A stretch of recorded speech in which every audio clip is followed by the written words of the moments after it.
tax collector's booth. Was he a popular guy? No. Why?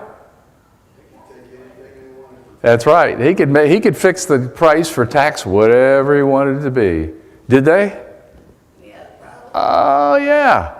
See, what the Romans were interested in was collect the tax that we designated you have to get. And as long as he paid that, if he got more money, they didn't care. They didn't care. I don't know whether he got a little bit of, a certain percentage of it from the basic one that he had to go get, but I don't think there was an honest tax collector out there at all. There ain't no either. Huh? There's none either. And he said to him, "Follow me." And he got up and followed him. Then it happened that as Jesus was reclining at the table in the house, behold, many tax collectors and sinners came and were dining with Jesus and his disciples. When the Pharisees saw this, they said to the disciples, "Why is your teacher eating with tax collectors and sinners?" But Jesus heard this, and he said, "Is it not those who are healthy, who are healthy? It is not those who are healthy that need a physician, but those that are sick. But go and learn what this means. I desire compassion, not sacrifice, for I did not come to call the righteous, but sinners." So whose house is Jesus in? The tax collector's house. Huh? He was eating with the tax collector. He was eating with the tax collectors, but he's in somebody's house. Whose house probably was it? Matthew. Yes, Matthew's. Probably Matthew's. And all the other tax collectors nobody else talked to the tax collectors, so they talked to each other, right? Okay, it kind of makes sense. What's the hypocrisy in the Pharisees' question? They didn't know why he was eating with the tax collectors. Now, they didn't know why. Well, I don't think they cared, to be quite honest, but they questioned it. But where's the hypocrisy in their comment? They're sinners too. They're sinners too. Okay, he says eating it with sinners. It's like, and if he eats with nobody, then he doesn't eat with sinners. But if he eats with anybody, he's going to eat with a sinner. The hypocrisy was, we're not sinners. They viewed themselves as being perfect. Everybody else is a sinner. Who's the physician and what illness is being cured? The illness that leads to death. The illness that leads to death. Who's the physician? Christ. Yeah. I got a fourth one. Why does he make the quote comparing compassion and sacrifice?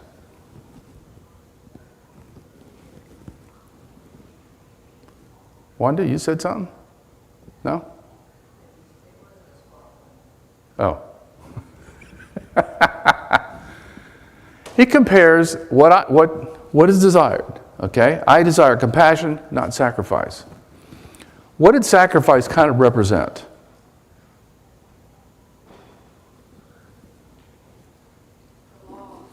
The law, okay? It was legal. It was, I followed the rules. I gave all the right sacrifices. When I gave everything I had, I gave a tenth of everything I gave. And that was their mindset. And what he says, I desire compassion. I desire the heart to change towards people because they're people. Whereas the Pharisees didn't look at them as real people. The Pharisees didn't look at tax collectors as people, just as sinners, somebody who's outside of God. And they didn't understand what Christ was saying because Christ could have come here and accused everybody of everything they did wrong. You didn't follow this of the law. You didn't follow this part of the law. He didn't do that. He came because of compassion. And that was what he was trying to teach. So, then the disciples of John came to him asking, "Why do we and the Pharisees fast, but your disciples do not fast?"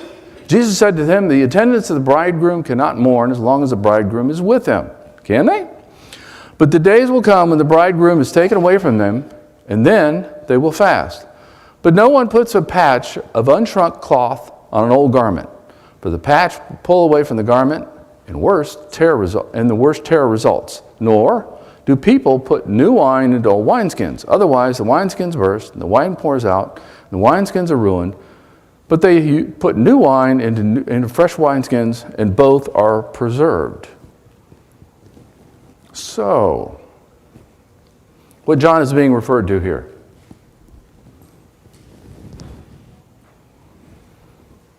The disciples of John. Why did the Pharisees fast and they didn't? That's true. That's the question they asked. But who's John? What John? John the Baptist. Yeah, this is the disciples. So remember, they left John. Well, they left John partly because they saw the way, partly because John got put in jail. But they left John. Now they're with Christ. But they're saying, when I was with John the Baptist, we fasted. Why don't you guys fast like we did? What's behind their question?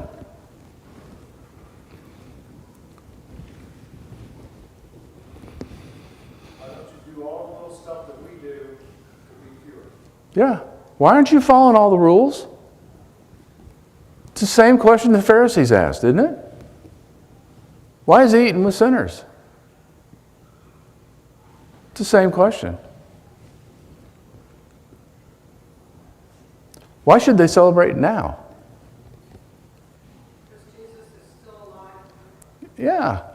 Fasting is because there's something that's dire, something that's going to happen or has happened, but it's usually when it's going to happen. And you fast. That was what they did. Okay, they fasted, and I've actually got another verse in here where it shows they did more than just fasting, but you can kind of see that. And Christ says, no, I'm here now, okay? This is not time to mourn and fast. This is time to celebrate, because I'm here. So what's Jesus' parable about? It's got a parable about a patch and wine. What's that about? Huh? The old new covenant. The old covenant is the old pants. And what he's saying is, I'm not bringing in the truth about God so you can paste it into the old law. Okay? And your old way of approaching it. Your old way of approaching it was legalistic. He says, that's wrong to begin with. He says, but what I'm trying to tell you is the old law, which is sacrifice and everything else that goes along with it, the new law is a law of compassion. And that old patch that you're trying to say, well, let's take some of this, but we'll take the old stuff. All that needs to come along with it too. He's saying, no, the two are incompatible. Wineskins. That analogy that he has, that he's talking about wineskins. Why would you not put new wine, in other words, fresh grape juice, into an old wineskin? Because after a while, it's set for a while, and then the skin breaks. Yep. It's the process that it goes through, and it produces gas. Okay, when it's converting from just grape juice into wine, it produces gas, and it swells the whole thing. And if you put it in an old wineskin, it doesn't stretch anymore. It just pops. So that's the analogy there that he's saying is, you can't take the old wineskin, which was the old law, and put this new into it. The intent was of the heart. What they've done is they've made it legalistic. He says, this is new wine, you need to put it into a new wineskin. In other words, it needs to have a new approach, an approach of compassion, an approach of love, instead of an approach of legalism and looking at things, looking down your nose at other people, which is what the Pharisees did. This is out of Luke. That's why I made kind of a little yellow color. And the disciples said to him, the disciples of John often fast in prayers. So what does Luke record that wasn't recorded by Matthew? Praying. and fasting. Okay. So what they're saying is, how come you don't do the praying and the fasting? Kind of makes me think of the situation where that first child with David and Bathsheba, it was 7 days. What did David do the whole time during those 7 days? Prayed and fasted that indeed the child will live. Well, when it died, what did he do? Cleaned himself up, said, okay. God said no, and went on. Jairus' daughter and the woman with the issue of blood. While he was saying these things to them, a synagogue official came and bowed down before him and said, my daughter has just died, but come and lay your hand on her, and she will live. Jesus got up, began to follow him, and so did his disciples. So what causes this synagogue official to really have to focus on the positive part with what Jesus does? What most likely is this synagogue official? He's a Pharisee, probably. If he's running the synagogue, he's probably a Pharisee. Maybe a Sadducee, but I doubt it. He's probably a Pharisee. So he has a positive focus, because did the Pharisees have a negative focus? They looked at everything he did wrong in their minds, right? They picked and picked and picked at everything Christ did. But this one's looking at it from a positive focus. Why?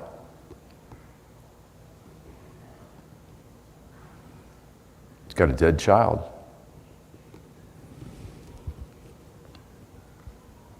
What kind of healing is he asking for? Make it live. To bring her back to life. From what I can see, we don't have everything recorded in the Bible, because John says that in the last part, in his last chapter of his book.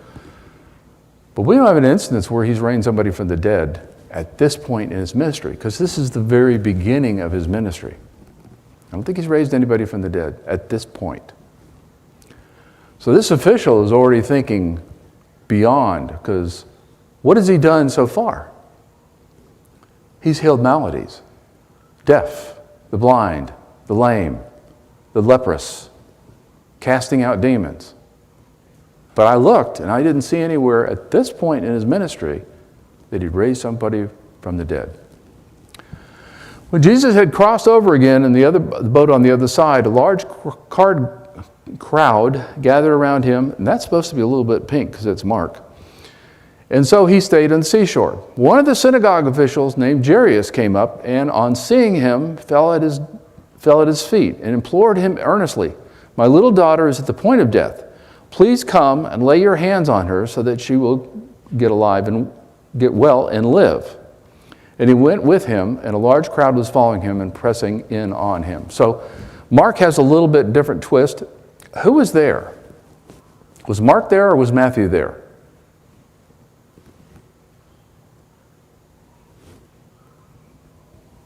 Who was there at this time with Christ?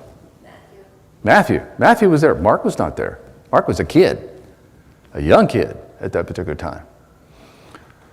So Mark's being inspired by the Spirit. So they're a little bit different.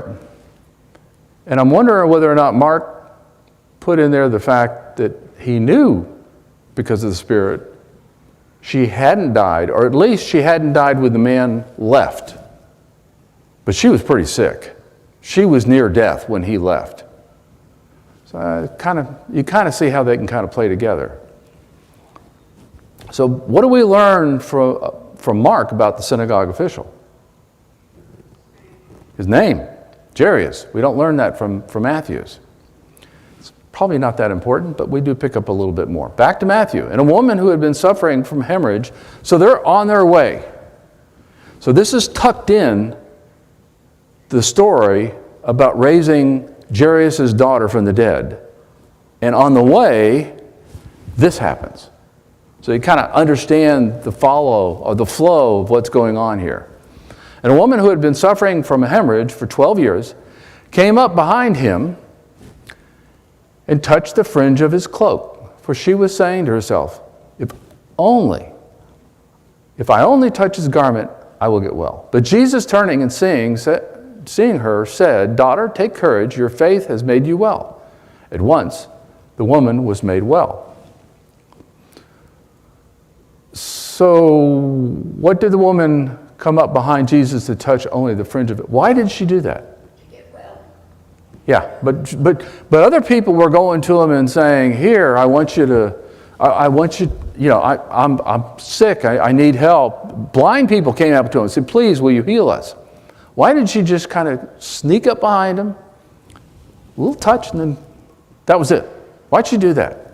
Because by the Jewish law, she was considered unclean and she was taking the risk to do that. Yep, she was unclean per the law. She should have been away from everybody and stay away from everybody.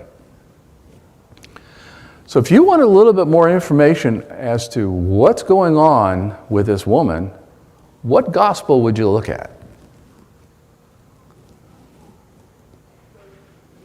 Luke. And I'll get to Luke in a minute. A woman had a hemorrhage for 12 years and had endured much at the hands of many physicians and had spent all that she had and not helped at all, but rather had gotten worse. After hearing about Jesus, she came up to the crowd behind him and touched his cloak, for she thought, if I just touch, so it's basically the story, but a little bit more information in Mark. So how desperate? We already talked about how desperate it is. She put everything at risk because of what she'd been spending.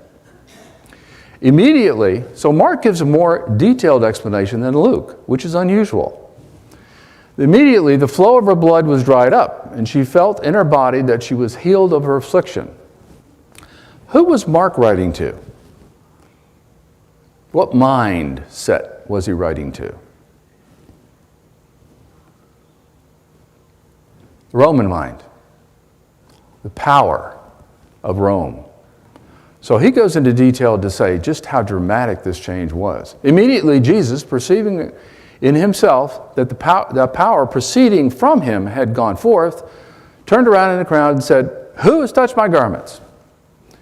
And his disciples said to him, "You see the crowd pressing in on you, and you say, 'Who touched me?'"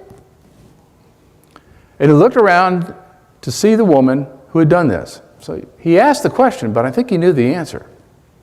But the woman, fearing and trembling, aware of what had happened to her, came and fell down before him and told him the whole truth. And he said to her, "Daughter, your faith has made you well. Go in peace and be healed of your affliction." So what kind of healing did she experience? What? Immediate, okay? And it was complete. It wasn't like, you know, you see some of these faith healers and the person hasn't walked and they pray over them and because of their faith they can barely get up and take 2 steps. No. This is a situation where how God heals. God doesn't heal a little bit. God healed here completely. And Mark wrote a lot about it because it was so dramatic. The change was immediate. How much and complete. You know, all the wisdom of the world couldn't heal this woman, and just touching the fringe on his cloak and the power of God healed her completely. Did he know who touched her or not? You don't think so? Or might there have been another reason? Because he turned around and he said, he looked at her. The fact that he knew somebody touched him, and she didn't touch him, she took just a coat. The fact that he knew somebody touched him, he probably knew who it was too. What was he demonstrating?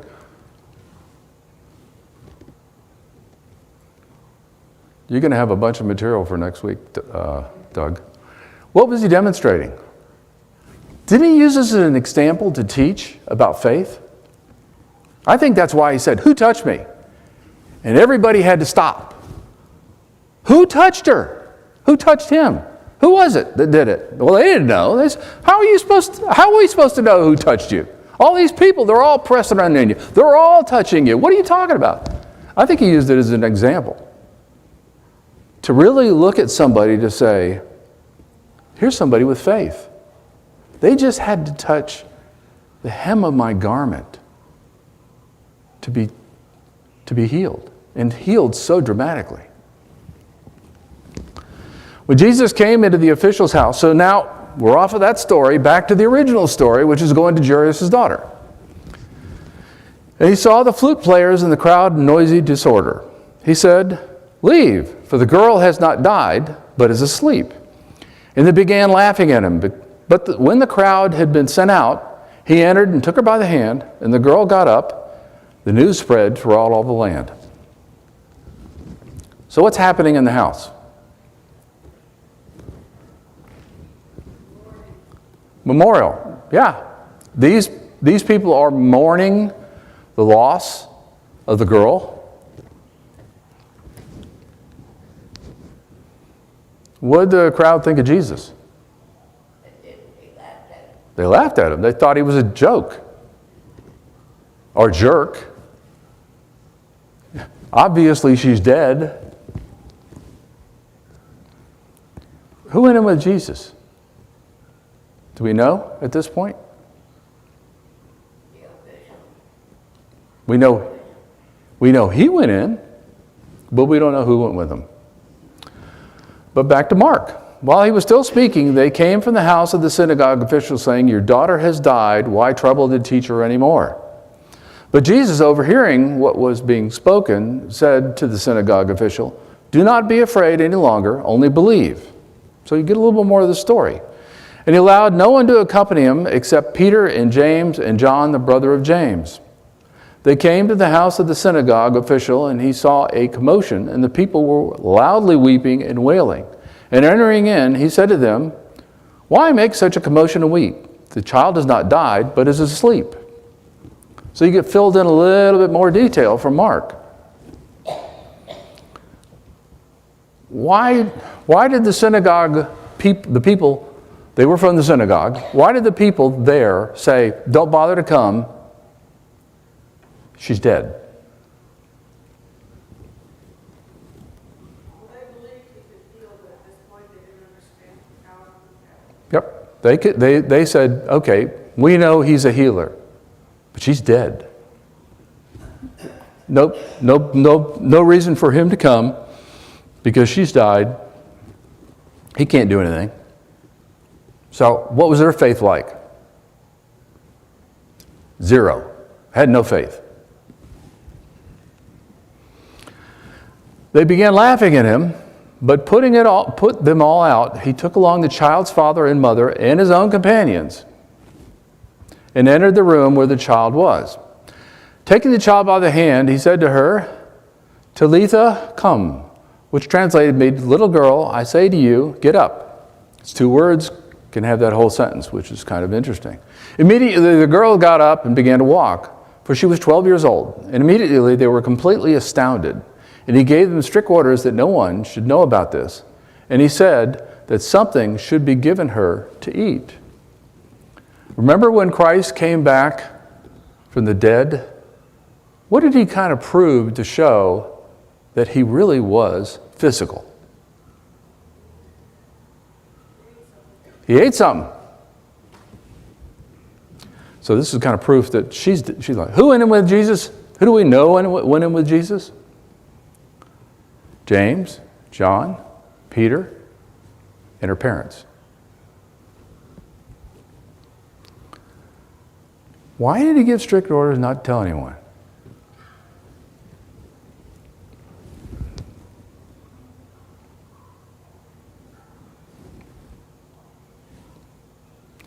What was his purpose? Why did he come? He came for two really main purposes, right? One of those was to die on the cross and be resurrected, to be the perfect sacrifice. What was the other reason he came? Huh? To teach, yeah. He's the word of truth. He came so everybody could be enlightened to the truth, because the Pharisees had it all clouded up. The scribes and the Sadducees, they had it all clouded up. And he came to speak the truth. He didn't come to heal physically. He came to heal spiritually. So why did he heal physically? To show he had the authority to heal spiritually. It was a means to an end, not an end in of itself. And I think that's probably the reason why he says, don't tell anyone about this. Because he was coming to spread the truth. And healing people was just a way of saying, hey, this substantiates that I'm from God and I'm telling the truth. I'm showing you the light. Healing the blind and casting out demons. As Jesus went on from there, so he's leaving from where he's at, 2 blind men followed him, crying out, have mercy on us, son of David. When he entered the house, the blind man came up to him and Jesus said to him, do you believe that I am able to do this? They said, yes, Lord. Then he touched their eyes, saying, it shall be done to you according to your faith. And their eyes were opened. Jesus sternly warned them, see that no one knows about this. But when they went out and spread the news about him throughout all the land. So we kind of have the same thing. Where's he currently going from? Where's he leaving from? Jairus' house, okay? So you can kind of see the continuity of the story. So these are 2 blind men that have been trying to regain their sight. So why does nobody listen? Because they think he's a joke. No. He says, don't tell anybody about how I healed you. Don't tell anybody about how I raised your daughter from the dead. Why did nobody listen to him? Sometimes you just can't hold the good news in. This is fantastic news. Unbelievable news. These are people who've been blind their entire life, and they can see now. How could they not tell somebody? This is a man whose daughter died, and she's alive again. She's 12 years old. Little girl. Young girl. How could he contain that and not tell anybody? You know, it's kind of interesting. I've heard sometimes some thoughts where people say, well, if you're not healed, it's a measure of your faith, right? And what Christ is talking about here is about the blind man. He says, well, your faith has made you whole, but without Christ, would it have happened? No. How much faith did the 12-year-old little girl have? 0. She was dead. It wasn't a matter of her faith. It wasn't a matter of her parents' faith. It was Christ. It was what he had just talked about when he started compassion. He had compassion on the parents, compassion on the child, compassion on these blind men. I didn't do a look, but I think what was one of the major healing actions that Christ took in his ministry? What did he usually heal that we hear a lot of? I saw her mouth move, but I couldn't hear her. I have my glasses on, so I can see pretty good today. Didn't he heal a lot of blind people? What did he come to do? Show the truth. Show the way. I think there's probably a little bit of a connection there, but I'm not sure. As they were going out, a mute, demon-possessed man was brought to him. After the demon was cast out, the mute man spoke, and the crowds were amazed and were saying, nothing like this has ever been in Israel. But the Pharisees were saying, he casts out the demons by the ruler of the demons. And I don't think we've covered this yet. Have we, Doug? No, it's later on where he actually responds. He doesn't respond here. So what does this show Jesus has power over?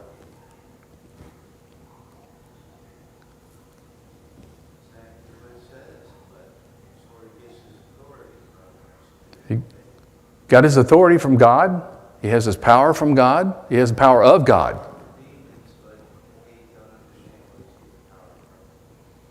He has the power over demons. He has the power over everything.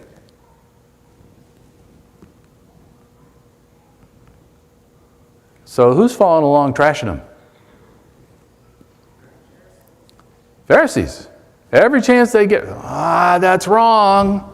That's wrong. Okay? Is there anything in the scriptures that says people who are gripers are good? People that are complainers, people that are pickers are good? Does that contribute at all to Christ in his mission? Or just pick it apart? Tough hometown crowd. We got time for this one. This is Luke. That's why it's kind of gold. And he came to Nazareth, where he had been brought up. And, as was his custom, he entered the synagogue on the Sabbath. And he stood up to read. And the book of the prophet Isaiah was handed to him. So they're on scrolls, or not a book, but it's a scroll. And he opened the book and found the place where it was written, "The Spirit of the Lord is upon me, because he anointed me to preach the gospel to the poor. He has sent me to proclaim release to the captives and recovery of sight to the blind, to set free those who are oppressed, to proclaim the favorable year of the Lord." So you kind of notice, you can kind of see which one he picked for a reason. Why did he pick this one?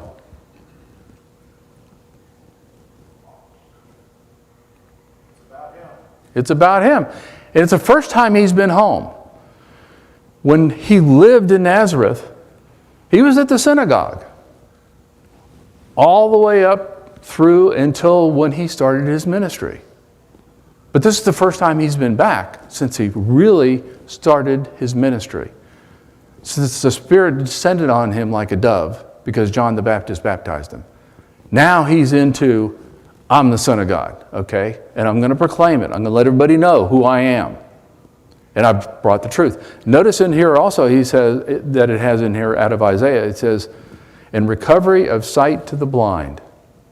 I think that's physical and spiritual. And it's more spiritual than it is physical that he's talking about. And he closed the book, gave it back to the attendant, sat down. And all the eyes in the synagogue were fixed on him. And he began to say to them, "Today, this scripture has been fulfilled in your hearing." And all were speaking well of him and wondering at the gracious words which were falling from his lips. And they were saying, "Is this not Joseph's son?" I don't know why I have "way" there. So what's his only comment after he reads the scripture?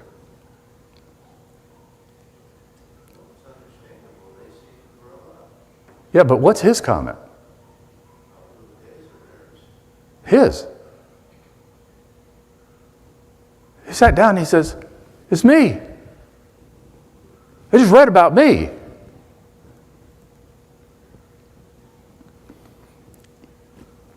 So what do they have locked in their thinking? He's just a carpenter's son. We saw this kid running up and down the street, playing with the other kids. Boy, he speaks well though, doesn't he? How did he do that? Uneducated, son of a carpenter. But he speaks really well.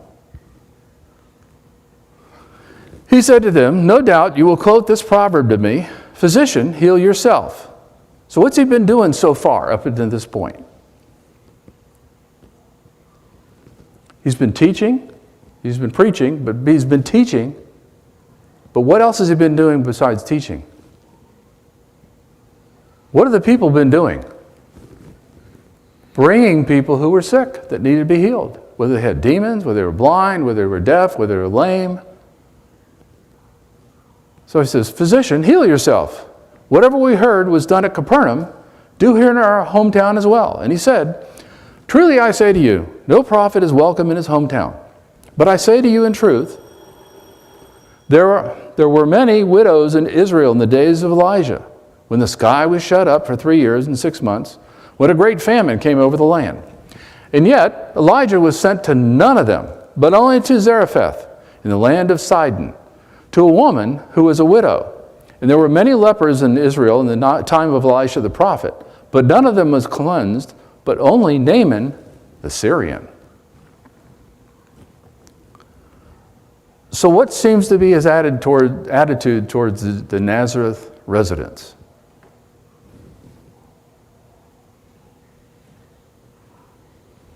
Like no prophet is welcome. No prophet is welcome in his hometown? Not surprised. Huh? He's not surprised. He knows this is the vision.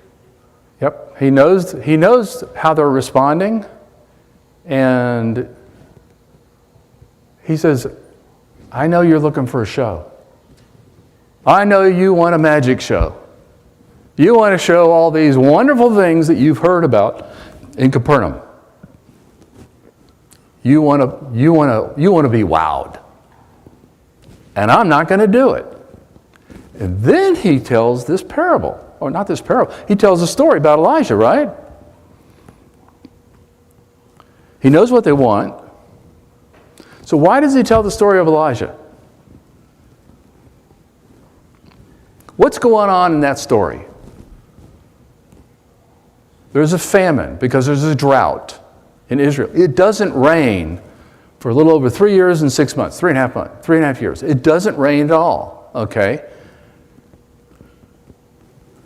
Where does Elijah go? Elijah's a prophet of God. Where does he go? The easy answer is where God tells him to go. But where does he go? Where is Sidon? It's just south of Syria. It's not in Israel. It's outside of Israel. And he goes to a woman. We really don't know her name. She has a son. She has a little bit of oil. She has a little bit of flour. When she uses it up, she's dead. Okay? And Elijah goes there and says, okay, you can keep making bread. No problem. And guess what? Every day it's refreshed. Okay? Why didn't Elijah stay in Israel? Huh? He was afraid of them. They were so corrupt. There was nobody there that he could trust. Christ has just compared the people in Nazareth to the people in Israel at the time Elijah was there. He says, you're all corrupt, just like them. And they get it. This they get. And all the people in the synagogue were filled with rage as they heard these things. And they got up and drove him out of the city and led him to the brow of the hill on which the city had been built, in order to throw him down the cliff. But passing through their midst, he went his way. So you know why they were filled with rage? They were rage because he just said, you're a bunch of corrupt people. You're not of God. They're sitting in the synagogue, and he says, you're not of God. They're not a little upset. They want to kill him. Seems to be the only way they process things with Christ is to say, let's just kill him, what he said. So what do they decide to do? Throw him off the cliff. Okay? So how did Jesus escape? He just walked. He just walked through them. They didn't even see him walking through them.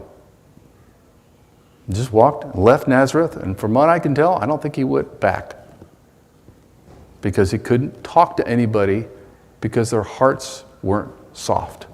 Their hearts were hard. They were looking for that legalism. We got about a minute or two, don't we? Yeah. There's a third tour in Galilee, and I think, how much have I got? Yeah, I got a few slides on that. You can kind of see where he's building up and that friction that's going on between him and those that are in control in the nation of Israel. And that friction is just going to get worse and worse and worse. Why is it going to get worse and worse and worse?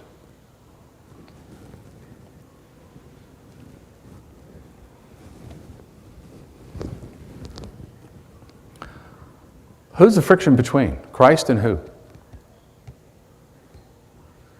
Is it the Romans? No. It's the Jewish leadership, isn't it? I don't think unless that friction got bad enough, they'd have killed him. So there was a purpose. To defeat evil, the plan had to go through. But they didn't understand it. They made it happen. What they fought against and what they did gave them the exact opposite result of what they were seeking. Doug's going to pick up here next week. I don't know, you may have enough because there's another 15 slides. All right.